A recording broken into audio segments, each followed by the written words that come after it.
ఈరోజు గుంతకల్ నియోజకవర్గంలో ఇండియా కూటమి బలపరిచిన అభ్యర్థిగా కాంగ్రెస్ పార్టీ తరపున దౌలతాపురం ప్రభాకర్ను నేను పోటీ చేయించున్నాను.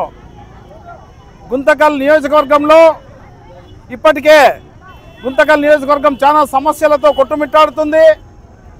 ఒక ఉద్యోగాల విషయంలోనైతేనేమి, ఒక నీటి సమస్య విషయంలోనైతేనేమి, ఒక మురికి కాలువల విషయంలోనైతేనేమి, పూర్తి పేదరికంలో ఉన్నటువంటి పేదవారికి రేషన్ కార్డుల విషయంలోనైతేనేమి, ఒక వృద్ధాప్య పింఛన్లోనైతేనేమి అసలైన పేదవారికి న్యాయం చేయకుండా గత ప్రభుత్వాలు పూర్తిగా నిర్లక్ష్యం చేశాయి.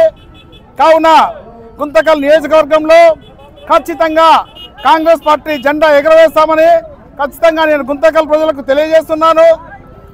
గుంతకల్ నియోజకవర్గంలో కాంగ్రెస్ పార్టీ అధికారంలోకి వచ్చిన వెంటనే ఇక్కడ ఉన్నటువంటి నిరుద్యోగ సమస్య ఖచ్చితంగా తీరుస్తానని చెప్పేసి మీ అందరికీ కూడా నేను విలేకరులకు తెలియజేస్తున్నాను. ఇక్కడ ఉన్నటువంటి ఈ railway bridge, Kasab road railway bridge అయితేనేమి, మరి ధర్మవరం గేట్ రైల్వే బ్రిడ్జ్ అయితేనేమి, మరి బళ్ళారి బైపాస్ బ్రిడ్జ్ అయితేనేమి, ఇవన్నీ సమస్యలు కూడా చాలా ఎక్కువగా ఉన్నాయి. మరి మా గత సుమారు 10 సంవత్సరాల క్రితం ధోనిముక్కల రోడ్లో ఉన్నటువంటి ఇందిరమ్మ ఇండ్లో సుమారు 170 ఎకరాల భూమిని కాంగ్రెస్ పార్టీ కొని మరి అప్పటి పేద ప్రజలకు పట్టాలు ఇచ్చి ఇందిరమ్మ ఇండ్లను కూడా నిర్మించింది. మరి దానికి ఇప్పటి వరకు కూడా రోడ్లు వేసిన గతి లేదు, సైడ్ కాలువలు నిర్మించిన పాపాన పోలేదు. మరి అలాగే గుత్తి నీటి సమస్య చాలా ఉంది. గుత్తి త్రాగునీటి కోసం చాలా అల్లాడుతుంది. ఖచ్చితంగా గుంతకల్లో నేను ఎమ్మెల్యే అయిన వెంటనే గుత్తి సమస్యలు ఖచ్చితంగా తీరుస్తానని చెప్పేసి గుత్తివాసులు కూడా నేను తెలియజేస్తున్నాను. మరి ముఖ్యంగా పామిడి పట్టణంలో చాలా పేదవారు ఉన్నారు. ముస్లింలు అయితేనేమి కుట్టు మిషన్తో బతుకుతూ కొన్ని వేల మంది కూడా పేదరికంలో మగ్గుతున్నారు. వారందరికీ కూడా టెక్స్టైల్స్ పార్క్ ఏర్పాటు చేసి వారికి బ్యాంకుల ద్వారా విరివిగా లోన్లు కూడా అందించి ఆ పేదవారందరికీ కూడా ఉపాధి హామీ ఖచ్చితంగా కల్పిస్తానని చెప్పేసి ఖచ్చితంగా తెలియజేస్తున్నాను. మరి అలాగే పామిడి పట్టణంలో కూడా తాగునీటి సమస్య చాలా ఉంది. హంద్రీనీవా కాలువ నీటిని కూడా పెన్నా నది ద్వారా విడుదల చేయించి భూగర్భ జలాలు కూడా పెంచి అక్కడ ఉన్నటువంటి తాగునీటిని సాగునీటిని కూడా తీర్చి పామిడి పట్టణ వాసులకు కూడా ఖచ్చితంగా సహాయపడతానని చెప్పేసి ఖచ్చితంగా తెలియజేస్తున్నాను.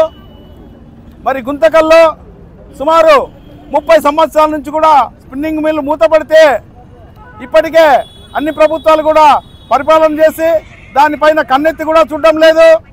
మరి నేనైతే ముఖ్యంగా గుంతకల్ ప్రజలకు ఒక విషయం చెప్తున్నాను. ప్రస్తుతం ఉన్నటువంటి తెలుగుదేశం అభ్యర్థి కార్మిక శాఖ మంత్రిగా 5 సంవత్సరాలు పరిపాలన చేశాడు. మరి అతను నేను నా పక్కనున్నటువంటి ఊరే గుంతకల్లో నాకు 15 కిలోమీటర్ల దూరంలో ఉంది. నేను గుంతకల్ వాసిని అని కూడా చెప్తూ ఉన్నాడు. 5 సంవత్సరాలు నువ్వు కార్మిక శాఖ మంత్రిగా రాష్ట్రానికి పరిపాలన చేశావు. ప్రక్కనే ఉన్నటువంటి గుంతకల్లో ఉన్నటువంటి స్పిన్నింగ్ మిల్ నీకు కనపడడం లేదా? ఈరోజు వచ్చి నేను గుంతకల్ సమస్యలు తీరుస్తానని చెప్పేసి ఎన్నో మాయమాటలు చెప్తున్నావు. మరి అలాగే ప్రస్తుతం ఉన్నటువంటి ఎమ్మెల్యే గారు కూడా ధోనిముక్కల రోడ్లో ఉన్నటువంటి కాంగ్రెస్ పార్టీ పరిపాలనలో ఇచ్చినటువంటి ప్లాట్లన్నింటినీ కూడా వాళ్ళ కార్యకర్తలు వాటాలు వేసుకొని పంచుకొని ఖచ్చితంగా మరలా తిరిగి అమ్ముకొని సొమ్ము చేసుకుంటున్నారు. మరి ఇసుక సమస్య కూడా చాలా ఉంది గుంతకల్లో. ఈ విధంగా సమస్యలు చెప్పుకుంటూ పోతే ఒక రోజంతా కూడా సమస్యల మీదనే చెప్పుకునేదానికి అవకాశం ఉన్నాయి గుంతకల్ నియోజకవర్గంలో. కాబట్టి గుంతకల్ ప్రజలు నాకు ఒక్క అవకాశం ఇవ్వాలని ఖచ్చితంగా గుంతకల్ వాసులను మరీ కోరుచున్నాను. ఈరోజు నామినేషన్ వేసి నామినేషన్కి వచ్చినటువంటి గుంతకల్ ప్రజలు మా సిపిఎం సోదరులందరికీ కూడా నేను కృతజ్ఞతలు తెలియజేసుకుంటూ ఖచ్చితంగా నేను గుంతకల్ నియోజకవర్గంలో కాంగ్రెస్ పార్టీ జెండా ఎగరేస్తానని చెప్పేసి